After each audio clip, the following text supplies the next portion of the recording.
Assalamualaikum warahmatullahi wabarakatuh.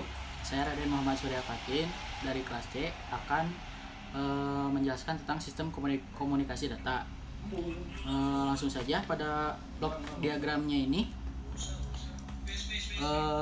ada 3 blok diagram utama dari 5 diagram blok. Yang pertama ada source system, lalu destination system, dan transmission system. Nah, terdapat juga source dan transmitter. Lalu destination system ada receiver dan destination. Dan media transmisinya bisa berupa kabel atau fiber optik. Lalu yang kedua, keluaran sinyal dari masing-masing blok diagram ini, yaitu ada input information dilambangkan M. Kemudian keluaran dari source adalah berupa sinyal pulsa atau digital. Kemudian yang masuk ke transmitter yang disimbolkan inputnya adalah G dengan domain T. Kemudian keluaran dari transmitter adalah sinyal analog, di mana pengiriman sinyal digital ini tidak bisa dilakukan. Jadi ada perubahan sinyal dari digital ke analog. Lalu kemudian di transmission system ini inputnya adalah S dengan domain T dan keluarannya receiver, yaitu disimbolkan dengan R dengan domain T. Lalu sinyal ini diubah lagi ke sinyal digital yang kemudian akan diterima oleh destination. Nah, kemudian ada model jaringan komunikasi data, yaitu ada transmitter, kemudian ada transport mechanism, dan ada receiver.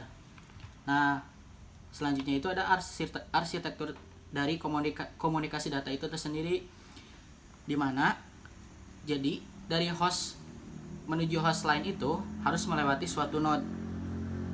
Nah, jadi node ini menghubungkan dari host satu ke host lain. Kemudian yang selanjutnya ada node jaringan. Nah, node pada jaringan ini adalah mesin atau komputer yang menjadikan koneksi bagi user dalam kasus circuit switching, atau merelay data user dalam kasus komunikasi data. Kemudian node juga dapat berupa customer nodes, switching nodes, transmission nodes, dan service nodes.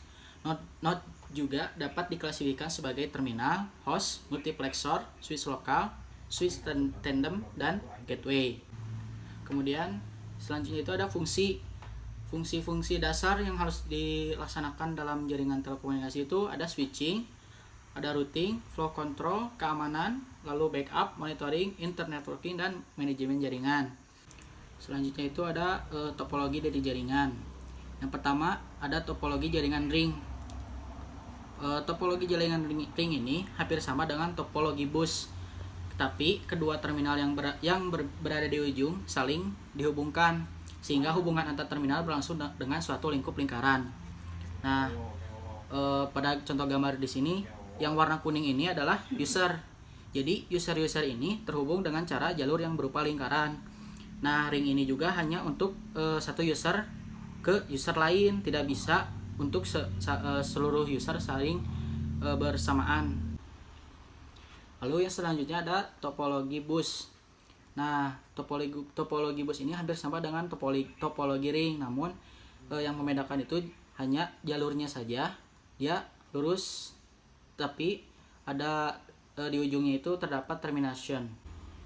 Selanjutnya itu ada topologi star, di mana topologi star ini terdapat sebuah terminal pusat atau hub switch yang mengatur dan mengendalikan semua kegiatan komunikasi data. Nah, jadi di mana huruf S ini adalah hub yang mengatur agar kedua komunikasi berjalan, tapi dengan cara saling bergantian. Yang terakhir itu ada topologi mesh atau topologi jala. Topologi ini hampir sama dengan topologi star, namun tidak memiliki suatu switch atau suatu hub. Jadi di sini usernya itu dapat berfungsi sebagai hub. Jadi setiap usernya itu memiliki jalur tersendiri untuk terhubung ke user lain. Yang selanjutnya itu ada klasifikasi jaringan. Jaringan juga dapat diklasifikasikan berdasarkan cakupan geografisnya. Yang pertama itu ada LAN atau Local Area Network. LAN ini dibatasi beberapa kilometer, misalnya pada kantor atau kampus. Yang kedua itu ada MAN atau Metropolitan Area Network, yaitu jaraknya dibatasi sampai puluhan kilometer, contohnya di beberapa kota. Lalu ada WAN Wide Area Network, ini dibatasi ratusan sampai ribuan kilometer. Kemudian ada Terrestrial Radio Network, Wireless Communication, dan Satellite Network. Lalu ada Circuit Switching, di mana circuit switching ini adalah sirkuit fisik yang dibangun di antara titik-titik ujung yang berkomunikasi. Setelah dibangun, sinyal data bidirectional dapat mengalir secara kontinu, dan kualitas lintasan dedicatednya juga dijamin selama durasi panggilan. Nah, sirkuit switching ini dibagi dalam 3 fase, yaitu pembangunan sirkuit, lalu transfer data, dan penutupan sirkuit. Nah, ini contohnya contoh dari sirkuit switching yang itu, atau contohnya jaringan telepon, yaitu dari sumber menuju sentral lokal.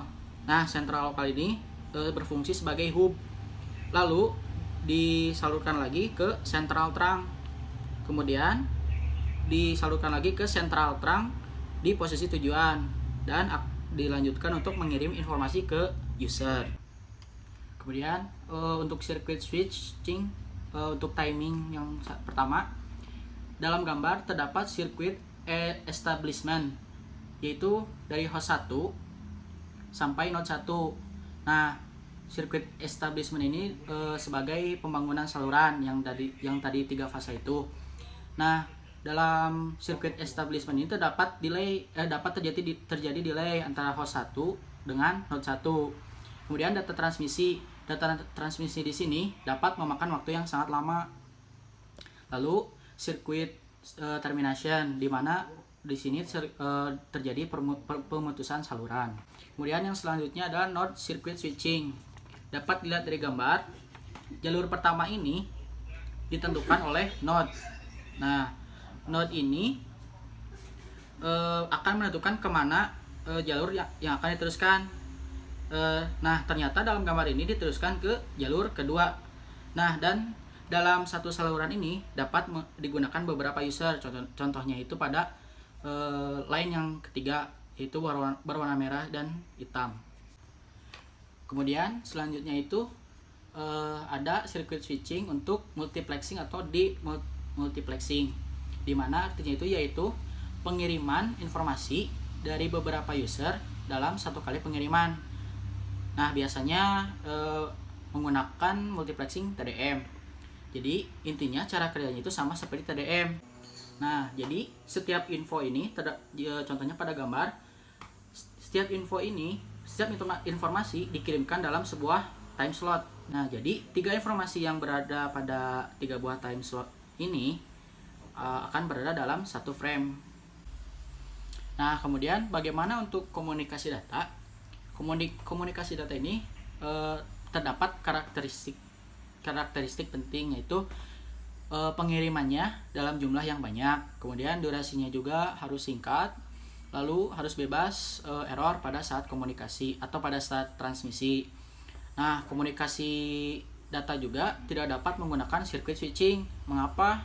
Karena tidak efisien, kemudian terdapat delay juga, lalu data juga dikirimkan dengan dengan data rate yang tetap. Jadi untuk komunikasi data ini harus menggunakan packet switch. Nah, apa itu packet switch? Packet switch ini dia itu message-nya itu dipotong-potong menjadi sejumlah data yang lebih pendek yang disebut dengan paket. Nah, setiap paket ini dilengkapi alamat sumber dan tujuan. Nah, paket-paket ini diterima, disimpan, lalu kemudian diproses, lalu ditransmisikan lagi oleh setiap node dalam jaringan yang dilewati sampai akhirnya mencapai tujuan.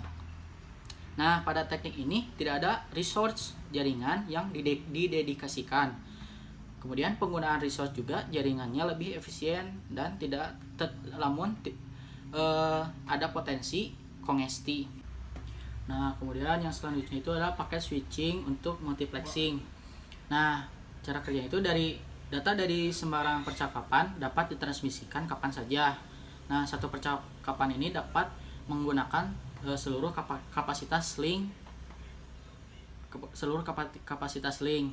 Lalu internet menggunakan paket switching karena efisiensi, penggunaan link yang mahal, kemudian ketahanan terhadap kegagalan link dan router.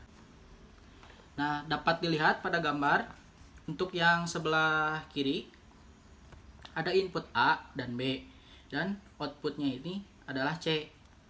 Nah, atau bisa dilihat untuk contoh yang sebelah kanan. Di sini ada input ABC. Nah, lalu masuk ke node.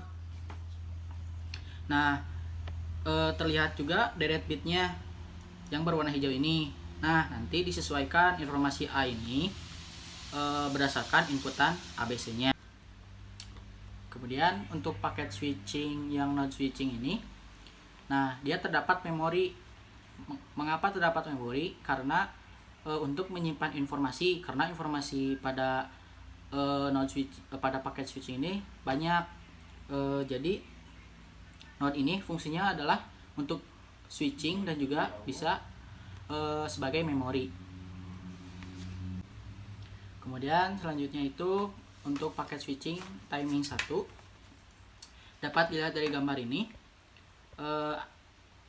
Agar host 1 terhubung ke host 2, node 1 ini akan menghubungkan ke node 2 karena node 2 ini dia terhubung ke host 1. Nah, misalnya ada 3 paket. Jadi pada bagian kiri ini antara host 1 ke node 1. Lalu yang tengah adalah antara node 1 dengan node 2. Kemudian yang kanan ini, kotak yang kanan ini adalah antara node 2 dan host 2. Nah, mengapa ada penurunan pada paket ini? Karena terjadinya delay propagasi. Kemudian selanjutnya itu ada routing. Dapat dilihat dari gambar, prosesnya itu adalah host A dia akan menuju host D. Nah, caranya itu melalui node 1, kemudian node 5, kemudian node 3 dan host D. Nah, node 5 ini fungsinya ini sebagai multiplexing untuk menggabungkan antara host A dan host B. Namun dia dapat menggabungkan, tapi untuk meneruskannya itu secara bergantian. Terdapat juga dua cara, yaitu cara selanjutnya itu bisa juga tidak menggunakan node 5 ini atau sebagai switching node ini, namun melewati beberapa node dan prosesnya juga pun lebih lama. Misalnya pada host B ini dia melalui node 4, kemudian node 6, node 7 dan node 3 ini yang dimiliki oleh host D.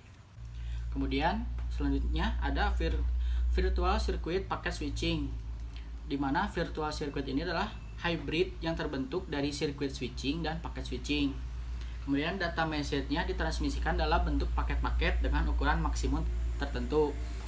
Lalu semua paket-paket dari suatu aliran paket melalui lintasan yang sama dan jaminan dalam urutan penerimaan paket.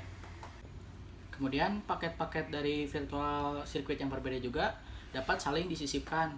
Lalu contohnya juga ada frame relay, kemudian X.25 dan ATM. Yang terakhir itu ada virtual circuit packet switching untuk timingnya. Nah, penggabungan virtual circuit ini adalah penggabungan dari circuit switching dan packet switching, yang dimana di sini ada proses establishment dan lalu ada data transfer dan termination. Seperti circuit switching, data juga dikirim per paket seperti paket switching. Sekian yang bisa dapat saya sampaikan. Mohon maaf bila ada kesalahan. Assalamualaikum warahmatullahi wabarakatuh.